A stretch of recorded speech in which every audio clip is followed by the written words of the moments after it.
Udah berapa kali di ini? 10 kali. Di mana aja? Coba sebutin berapa kali.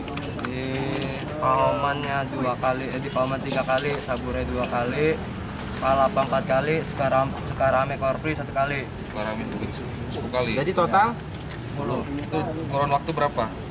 Kurun waktu berapa lama? Setengah tahun, 4 bulan lah. 4 bulan lah ya. 4 bulan.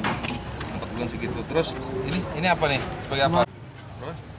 2 jutaan. 2 jutaan ya. Buat apa uangnya kalian? Iya, kasih ke Edo itu. Yang kabur itu? Iya. Kau berapa bagian? Paling uang rokok doang. Perlu saya jelaskan hasil penangkapan dari unit Ranmor Polresta Bandar Lampung.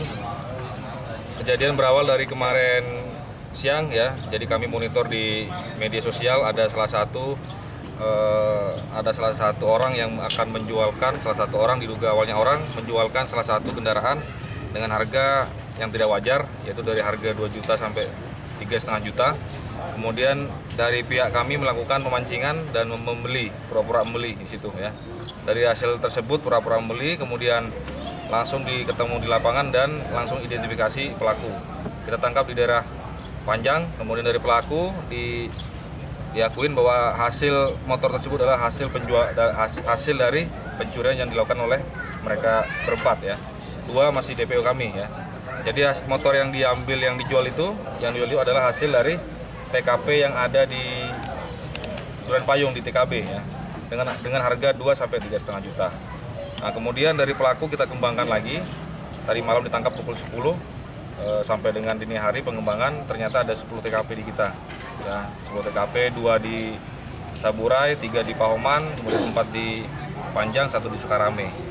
Nah, cara mereka sangat simpel, yaitu mengintai korban. Operasi mereka dari jam 24.00 sampai jam 06. Jadi sasarannya perumahan, kemudian pertokoan dan kos-kosan ya. Jadi menggunakan sebilah letter T semacam ini. Jadi langsung dia butuh waktu cuma 1 menit saja dibuka. Kemudian peran satunya ini sebagai mediator untuk jual online. Jadi ada masing-masing tugasnya. Kebetulan si FR ini sebagai eksekutor dan si RY sebagai media online-nya. Untuk pelaku kita kenakan pasal 363 dengan ancaman 7 tahun penjara.